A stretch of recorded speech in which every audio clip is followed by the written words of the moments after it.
Bom dia, então, a todos. Vamos dar sequência ao andamento dos trabalhos, de forma célere, até que a gente teve um pouco de atraso no início. Cumprimento todos os magistrados, na pessoa do desembargador aposentado Wilson Darós, com o qual tive prazer de trabalhar na atualização da consolidação da Corregedoria Regional da 4ª Região, e também cumprimento todos os servidores presentes, em nome de Eduardo Weber, diretor de Recursos Humanos, um dos organizadores desse evento. Cumprimento também aos advogados, aos colegas da Justiça do Trabalho, de outros órgãos e de outras regiões. Apresento a vocês o delegado de Polícia Federal, João Vianney Xavier Filho. Ele é chefe substituto do Serviço de Repressão a Crimes Cibernéticos, responsável pela coordenação do Grupo Permanente de Análise, que se dedica à administração da Base Nacional de Fraudes Bancárias, Eletrônicas e coordenação nacional da atuação dos grupos regionais de repressão a crimes cibernéticos da Polícia Federal. Passo a palavra a ele, sem mais delongas, para que inicie a sua exposição. O microfone funciona. Como é que eu ligo ele? Acho que está ligado. Alô? Tá. Perdão. Bom dia a todos. O objetivo da nossa apresentação hoje é basicamente trazer a vocês a nossa experiência na mudança de metodologia de investigação de fraudes bancárias eletrônicas, que é uma modalidade de criminalidade em massa com que nós nos deparamos na Polícia Federal e que vinha apresentando um entrave extraordinário para o bom funcionamento da nossa instituição, no termo de investigação, e, por via de consequência, também apresentando uma demanda excessiva ao Judiciário e ao Ministério Público por conta do excesso de procedimentos, via de regras não muito úteis, mas que, por questões legais, tinham que ser, de alguma forma, desenvolvidos. Bom, ok. Antigamente, como é que era feita a investigação de fraudes bancárias eletrônicas? Quando eu falo fraude bancária eletrônica, no universo da Polícia Federal, nós incluímos a clonagem de cartões de crédito e fraudes mediante o canal Internet Banking da Caixa Econômica Federal, que, por trava legal, é a nossa instituição, nosso maior cliente, entre aspas, em termos de investigação desse tipo de delito. Basicamente, o que é que acontecia até 2009? Cada comunicação de fraude ocorrida a um cliente da Caixa Econômica Federal era feito na sua agência bancária. Aquela agência fazia uma tramitação interna do procedimento, de forma burocrática, procedimento impresso. Havendo o reconhecimento da fraude, a Caixa ressarcia, assumia o prejuízo, ressarcia o cliente e comunicava aquele fato individualmente à Polícia Federal mais próxima, dentro da sua área de circunscrição. Esse procedimento, via de regra, criava um inquérito individual, um inquérito em separado. E, assim, seguia-se o caminho normal da investigação, via de regra, com informações limitadas, porque, basicamente, o que constava da notícia-crime era os dados cadastrais do cliente, algumas informações limitadas em relação às transações que foram questionadas, basicamente data, hora, valor da transação, alguns dados muito limitados também em relação ao que foi feito, a destinação dada àquele crédito, ou a destinação dada a determinada operação financeira que foi executada ali durante a fraude, e pronto. E, a partir dali, a gente tinha que começar uma investigação isolada. Primeiro passo, óbvio, numa investigação dessa, basicamente pedir a quebra de sigilo bancário da conta destinatária, quando havia conta destinatária, e, às vezes, até da própria conta vítima, por conta de algumas limitações e interpretações excessivas do sigilo que era feito, em caso a caso, a depender do Estado, a depender da cidade, a depender da agência da Caixa Econômica Federal. Então, esses milhares de procedimentos, basicamente, começavam com um procedimento de quebra de sigilo, que movimentava o Judiciário, o Ministério Público, a própria polícia, sem a necessidade e sem a possibilidade de executar cruzamentos prévios e angariar um maior número de informações prévias para evitar solicitações de quebra de sigilo inúteis. Bom, basicamente, outro problema. Antigamente era também tipificado como estelionato qualificado esse tipo de fraude. Então, o local do resultado era, via de regra, para onde o dinheiro era destinado, via de regra, utilizado para a instauração do inquérito. Isso foi mudado e foi corrigido pela jurisprudência nacional para remoldar a tipificação para furto qualificado mediante fraude, o que puxava a competência para o local da conta, ou seja, a agência onde estava hospedada a conta atingida. Isso gerou uma grande migração de procedimentos de investigação, já tombados judicialmente pelo país inteiro, e uma grande perda de tempo em termos operacionais para a Polícia Federal, em termos judiciais para os demais órgãos envolvidos. Problema. Normalmente, dependendo do tipo de fraude, onde a conta está não é onde a quadrilha estava atuando, onde o criminoso estava atuando. Então, as investigações se tornaram remotas. Milhares de investigações executadas, por exemplo, em São Paulo, tinham que ter diligências de campo executadas no norte do país, nordeste, sul, e o outro caminho também valia. No caso de contas do nordeste, as diligências eram executadas no sul. O tempo demandado para você encaminhar uma solicitação de diligência para outra unidade já é um tempo brutal. A dificuldade de gerenciar esses procedimentos era uma dificuldade bastante alta, e resultado lógico e prático disso é que a maioria absoluta dessas investigações, basicamente, elas existiam formalmente. Havia comunicação, por uma necessidade legal, existia a instauração do inquérito policial, havia a solicitação de quebra de sigilo, solicitações de diligências remotas em outros estados da Federação, com baixíssimo grau de sucesso, a impossibilidade quase que absoluta de obter resultados práticos daquilo, e, dali a pouco, após algum tempo, era solicitado o arquivamento dessas investigações, e, via de regra, era acatado.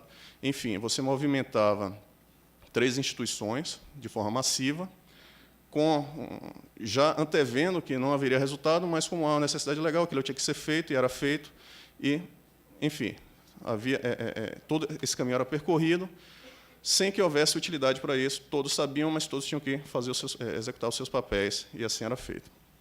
Bom.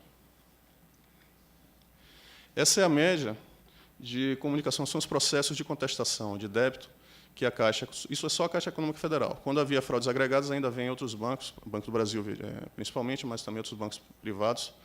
Também havia comunicação agregada quando havia conexão entre os crimes, mas só em termos de Caixa Econômica Federal, essa é a média mensal de 2006. Isso não é muito confiável, os dados mais antigos, mas 2009 para cá já são confiáveis, porque esses dados foram efetivamente tratados de forma eletrônica.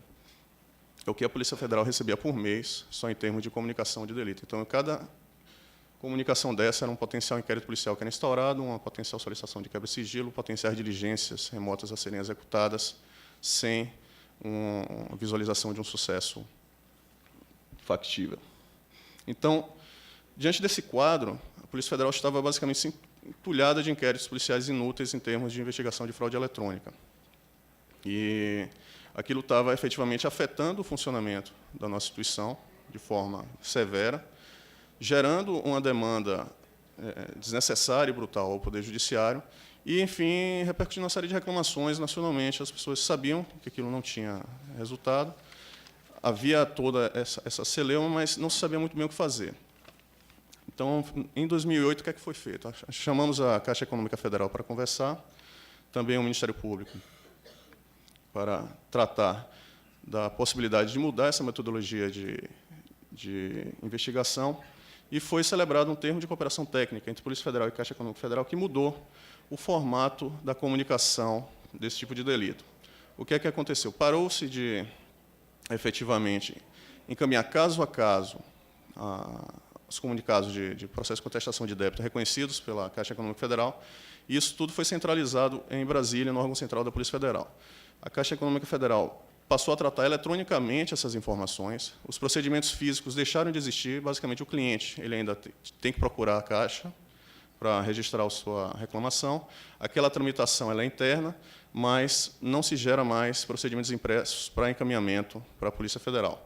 Basicamente é alimentada uma base de dados centralizada na Caixa Econômica Federal, em que há ali organizados todas as informações relacionadas àquela fraude, que são as transações, datas, horários, valores, cadastros de clientes, documentos que foram pagos fraudulentamente, números de celulares que foram recarregados com crédito mediante operação eletrônica, fraudulentamente, impostos, dados de boletos de impostos que foram pagos e por aí vai. Todos esses dados foram organizados eletronicamente, não mais compunham um procedimento impresso em separado com informações esparsas que tinham que ser ali localizadas, dependendo do caso, de forma bem difícil, caso a caso, pela autoridade policial e por quem mais tivesse que lidar com aquele inquérito policial em algum momento.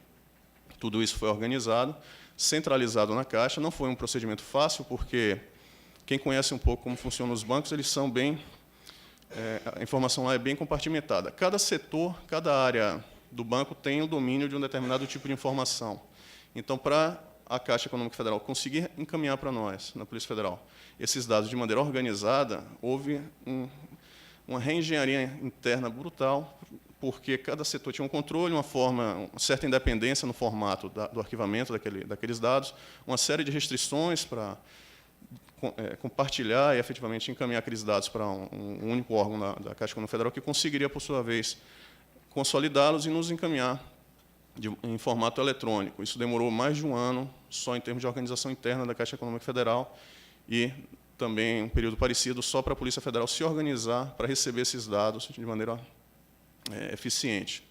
Então, hoje, ao invés de seguir esses procedimentos individualmente impressos, esses dados são alimentados numa base única da Caixa Econômica Federal, organizados em tabelas de dados, e ainda hoje fisicamente, mas nós recebemos semanalmente um CD criptografado com os dados dessas fraudes, e que nós pegamos esses dados, tratamos também, fazemos toda uma série de conversões, porque precisamos adaptá-los à nossa metodologia de armazenamento, e alimentamos o que nós chamamos de Base Nacional de Fraudes Bancárias, que é um grande repositório de todos os procedimentos que a Caixa Econômica Federal efetivamente reconheceu que houve prejuízo, que não houve participação do cliente, assumiu aquele prejuízo e, enfim, gera uma notícia-crime e nos é encaminhado hoje de maneira bem mais ágil, bem mais tratável. Bom, qual a consequência básica de termos uma base consolidada de fraudes bancárias, né? Nós temos todo esse repositório lá já pronto e apto no órgão central, que nos permite, ao invés de haver, do que era a metodologia antiga, iniciar a investigação prontamente logo após a comunicação e depois ver o que é possível se fazer com aquilo, nós invertemos a lógica. Temos todas as informações disponíveis e organizamos essas informações para poder visualizar onde é que há uma lógica de atuação, um modus operandi de quadrilha, um modus operandi de maior lesividade nesse tipo de crime, porque, enfim, nós temos recursos limitados, como todas as organizações de Estado, e não conseguiremos, como não conseguíamos, isso ficou cabalmente demonstrado, de acordo com as nossas estatísticas, dar tratamento adequado a todas as investigações. Então, nós temos que estabelecer prioridades. Todos os dados estão hoje concentrados na base, eles são tratados, mas há a prioridade de, efetivamente, iniciar as investigações que são de maior vulto, aquelas que, efetivamente, quando bem-sucedidas, vão gerar uma redução maior nas estatísticas de criminalidade nessa modalidade de atuação. Então, nós preparamos um relatório de análise, isso eu vou mostrar mais adiante, como é que isso é feito, e encaminhamos, fica claro nesse relatório onde é que onde é que a investigação vai ser mais efetiva, e encaminhamos para a nossa unidade, que terá mais condições de efetivamente fazer aquela investigação, dar sequência ao caso. Houve, obviamente, como é esperado, uma série de incidentes e questionamentos e dificuldades por conta da questão das competências, onde é que a investigação tem que estar sediada, onde é que não vai estar, enfim, mas é uma outra discussão, e nós estamos observando agora que já está havendo um reposicionamento jurisprudencial no sentido de que, quando se trata de criminalidade organizada, é possível você flexibilizar um pouco essas regras de competência. Isso ainda, com certeza, vai gerar uma série de discussões e vai chegar aos tribunais superiores, mas o movimento está sendo feito do jeito que era feito antes. A investigação era apenas um ato formal, não havia resultado, nós mudamos essa lógica e vamos ver o resultado aí. Isso está sendo um processo em construção ainda. Bom. Basicamente, só para mostrar um efeito prático imediato do que aconteceu na Polícia Federal. A linha vermelha é a quantidade de inquéritos instaurados na Polícia Federal, desde que há algum controle desse número, de forma centralizada em Brasília. E a linha verde é a quantidade de inquéritos que são efetivamente relatados. Desde que é feito esse controle, é possível observar que há um espaço entre a linha vermelha e a verde. Então, cada ano era instaurado um número X de inquéritos, e se passava o ano, não eram relatados aquele mesmo número de investigações. Então, a cada ano que passava, nós encaminhávamos um passivo para o ano seguinte. Então, digamos, instaurávamos 100, conseguíamos relatar 70, passávamos 30, mais 100, 70, já era mais 60 inquéritos, e por aí vai. Resultado, esse espaço vai aumentando. Quanto maior o espaço, maior o passivo encaminhado de ano a ano.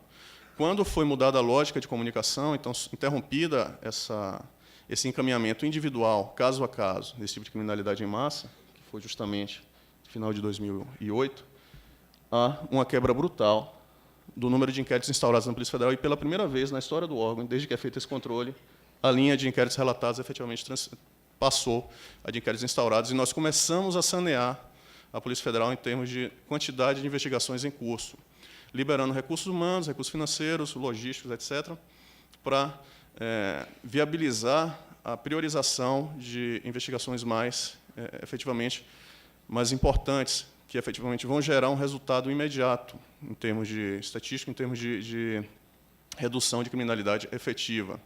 Isso levando em consideração, basicamente, uma única condensação de procedimentos na Caixa de Fraude Bancária Eletrônica, sendo que há outros casos de criminalidade em massa que a Polícia Federal trata e que, havendo uma confirmação desse método de trabalho, vai se espalhar, e, com certeza, nós vamos conseguir, efetivamente, reduzir esse número de investigações ativas e ter um maior grau de sucesso em cada investigação efetivamente instaurada. Bom, outro dado estatístico que também é possível hoje, como nós temos uma base consolidada, nós conseguimos fazer um estudo geral do que é que acontece.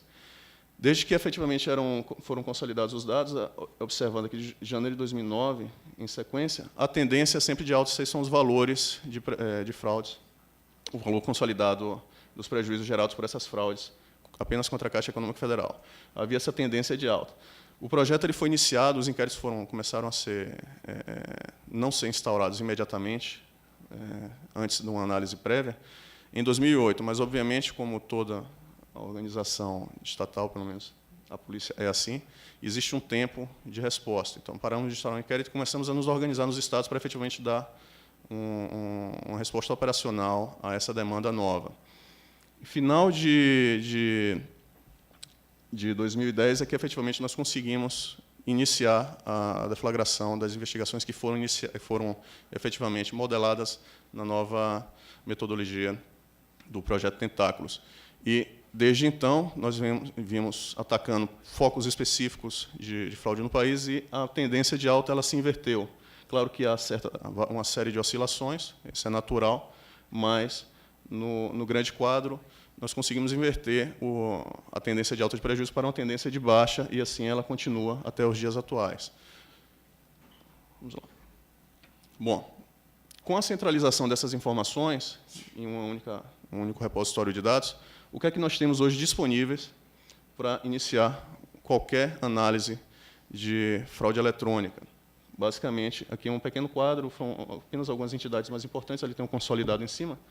São mais de 2.700.000 itens, efetivamente. São contas bancárias, cadastro de pessoas, telefones, placas de veículo, documentos de pagamento, dados de transferência, etc., que estão disponíveis ali para cruzamento. Antes, a autoridade policial ela se via limitada ao que havia sido comunicado caso a caso. Então, basicamente, era o cadastro do cliente, as transações dele, e pouca coisa mais a partir dali que você tinha que começar. Nós invertemos, começamos agora com todos esses dados disponíveis. As ligações são, basicamente, os dados de pagamentos, transferências, recargas, enfim, empréstimos e por aí vai. Processos são as notícias crime, né, que são 463 mil. Eu sei que, em termos do Poder Judiciário, ele está em 10 mil processos, é pouca coisa, mas na Polícia Federal, nós chegamos a ter 120 mil inquéritos em andamento. Isso é paralisante para o nosso órgão, porque existe uma série de questões de prazo, as investigações elas não podem demorar muito, senão elas se tornam inúteis. Os fatos eles têm que ser efetivamente colhidos e consolidados o quanto antes. Não existe muito como ficar se estendendo em muitas formalidades, sob pena de você enterrar efetivamente, o resultado de um inquérito policial. Então, sem a centralização eletrônica dessas informações, seriam 463 mil inquéritos instaurados, 99%, não estou exagerando, inúteis. 1% poderia sair alguma coisa deles, isso é fato. Contas bancárias disponíveis, né?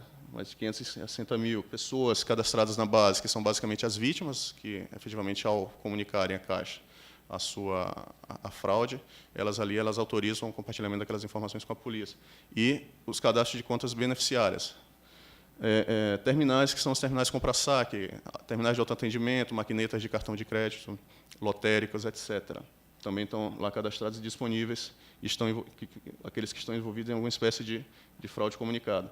Endereços de IP, que são, obviamente, os endereços acessados por quadrilhas especializadas em fraude bancária via internet banking, que foram utilizados durante o cometimento desse procedimento. E mesma coisa, pagamentos são boletos bancários e convênios, caso conta de água, luz, telefone, que também estão alojados na nossa base de dados. Bom, isso é apenas uma interface do analista notebook. Quem já teve acesso às ferramentas do i2, do I2, deve estar familiarizado com essas entidades, com esse tipo de gráfico. Mas, basicamente, é uma interface gráfica. Nós temos, obviamente, a nossa base de dados, que são, basicamente, tabelas contendo informações. Não é nada muito bonito, muito interessante. E a Polícia Federal tem uma suíte de softwares que são utilizados para gerar inteligência. Esses dados, efetivamente, são alimentados nessa suíte de dados. E existe um software, o Analyst Notebook, alguns de vocês devem estar familiarizados com a interface dele, que permite o cruzamento dessas informações de uma tabela de dados. A diferença básica do uso normal que se dá a esse tipo de software para o nosso é que, normalmente, ele é alimentado caso a caso, numa investigação de fraude financeira, de investigação de lavagem de dinheiro, etc. Você abre aquele software e alimenta aquilo manualmente com os dados que estão disponíveis. E você está limitado a um determinado universo de investigação. Com a informação massiva que está disponível na nossa base de dados, justamente porque a Caixa Econômica se organizou para nos passar de maneira lógica e arrumada essas informações, nós conseguimos fazer uma alimentação semanal massiva de dados. Então, não há alimentação manual. Nós estabelecemos uma rotina semi-automatizada para que isso seja inserido na base. Então, a possibilidade de cruzamentos é infinitamente maior a uma situação normal de utilização desse tipo de suíte de programas para inteligência. Bom, eu trouxe apenas alguns exemplos do que, como um analista nosso, que é treinado na utilização desses sistemas, ele começa a trabalhar. Basicamente, esse é um caso de... Eu vou ter que ficar dobrando o pescoço, que eu não decorei os gráficos. É um caso de fraude internet bank. Antigamente, nós recebíamos, basicamente, o item vermelho é uma conta bancária, que é um número de IP, boletos pagos, o terminal de conexão e o número telefônico daquele terminal e os dados do titular do terminal de conexão. Enfim, nós tínhamos basicamente os dados de uma única conta bancária dessa, que era onde começava a investigação. Hoje, para se iniciar uma investigação de fraude bancária na internet, nós pegamos uma coleção de contas que foram beneficiárias ou pagamentos que foram realizados e geramos uma expansão automática. Isso é apenas o primeiro grau de expansão utilizado nessa suíte, que viabiliza um único terminal de conexão, aqui, está vinculado, basicamente, a 9 contas vítimas, 17 contas beneficiárias, que receberam efetivamente dinheiro desviado das contas vítimas, e 7 boletos de pagamento. Isso é apenas o primeiro grau de expansão dessa análise. E, a partir daí, nós começamos a identificar os padrões, para onde aquele dinheiro está sendo encaminhado, que tipo de documento está sendo pago com aquilo, está havendo recarga de celular, está havendo geração de empréstimos fraudulentos para saque em determinados terminais de autoatendimento, está havendo a concentração da utilização de determinado combinado lotérico para realizar saques ou pagamentos diversos, o que é que está acontecendo naquele pequeno universo da fraude, ou uma clonagem, ou uma fraude via internet banking. É a partir daí que nós começamos. O início é bem lá adiante. Outro exemplo, uma única conta beneficiária, no caso aqui, ela recebeu crédito de 5, 6 outras contas e diversos números de internet de protocolo de internet efetivamente vinculados a essa única fraude. Antes, nós só tínhamos a visão isolada de cada uma dessas contas vítima. Agora, nós focamos muito em que conta está sendo beneficiária, que, basicamente, é quem vai materializar aquele crédito eletrônico. Outro exemplo apenas de expansão também, um terminal de conexão, vários números de IP que foram ali utilizados e contas que foram vitimadas por esse único terminal de conexão, na visão invertida que agora é possível com essa massa de dados que está sendo tratada. Um único terminal, basicamente uma maquineta, um pinpad de agente lotérico, utilizado para sacar valores desviados de todas essas contas bancárias. Bom, o que mais é possível para a Polícia Federal fazer quando tem em sua posse uma base de dados organizada e centralizada, como é a Base Nacional de Fraudes Bancárias, né? Basicamente, verificar a evolução do quadro da fraude, tanto em termos de clonagem, em termos de internet bank, no país inteiro. Aqui são dados consolidados, de 2010 para cá, basicamente, a tendência é de queda, os valores que são efetivamente consolidados em prejuízo para a Caixa Econômica Federal. Aqui é um comparativo que nós conseguimos fazer. Em azul são as fraudes de internet banking, muito menores do que a fraude em clonagem de cartão de crédito, que domina ainda hoje o espectro de fraude eletrônica aqui no Brasil. Isso é uma visão interessante, valor internet por origem. Aqui são as contas bancárias, é uma consolidação de valores desviados no ano de 2012, de contas bancárias que foram vitimadas por fraude pela internet banking. Obviamente, estão concentrados no estado de São Paulo, Rio Grande do Sul, Paraná, que são estados que têm um volume maior de contas bancárias administradas pela Caixa, então é natural que um número maior de vítimas esteja concentrado naqueles estados. Mas, no gráfico seguinte, nós podemos ver para onde esse dinheiro está sendo efetivamente destinado. Antes isso não era possível, na análise isolada, agora, quando você faz uma expansão nacional, o dinheiro que está em São Paulo está lá embaixo. Está indo para o DF, Goiás, Maranhão, que são estados conhecidos, para quem efetivamente tem algum conhecimento desse tipo de criminalidade, por concentrarem ali os chamados hackers, né?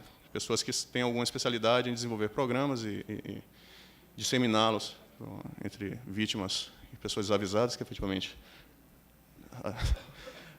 sucumbem à tentação do clique aqui e deixam sua máquina fragilizada e apta a ser fraudada por esse tipo de criminoso. Aqui é uma visão em valor de débito. No tipo de criminalidade de clonagem já é diferente, porque, via de regra, o usuário do cartão ele vai ser vitimado na sua própria cidade. Então, aqui, pela origem, pelo destino, é possível observar, por exemplo, São Paulo domina tanto a origem quanto o destino, porque o cidadão que vai ali capturar uma trilha de cartão, ele normalmente atua naquela mesma esfera territorial. E também é possível visualizar a evolução por ano e por mês, o que é que está acontecendo em termos de valores, de cima para baixo, as linhas estão no local que nós queríamos mesmo, que de 2010 para cá, cada ano que passa, os valores são menores, e nós queremos, obviamente, estabilizar. Nunca vamos conseguir erradicar, a não ser num cenário ideal, de pessoal e recursos financeiros para, efetivamente, combater esse tipo de criminalidade, mas a ideia nossa é manter o mais baixo possível um ambiente de internet, um ambiente eletrônico, de utilização de cartões magnéticos, o mais seguro possível para a instituição financeira, no caso, a Caixa Econômica Federal e seus clientes. Mesma coisa aqui, em termos estaduais, que nós podemos observar. São Paulo também, ano a ano, vai se reduzindo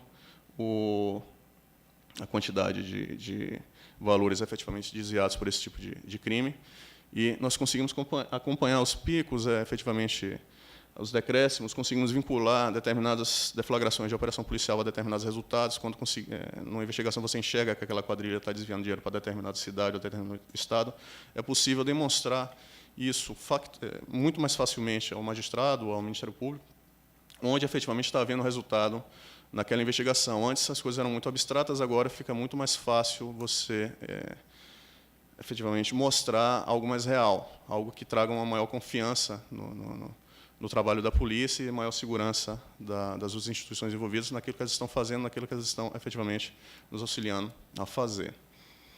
Bom, isso é um gráfico de São Paulo, mas isso é possível fazer com qualquer estado, qualquer cidade do país.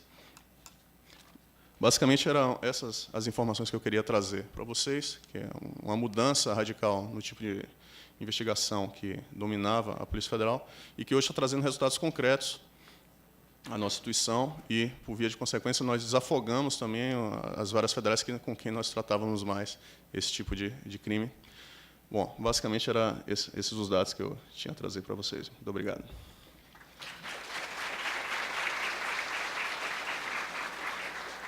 Agradeço a brilhante exposição do delegado de Polícia Federal, João Vianney Xavier Filho, que, na mesma linha da palestra anterior, do Marlos Melec, mostrou sobre a questão da inovação, da necessidade e da integração entre os órgãos na busca da solução de problemas em relação à Polícia Federal e o Judiciário, que baixou a taxa de congestionamento da Polícia Federal, por conseguinte das varas criminais, deu maior efetividade às investigações.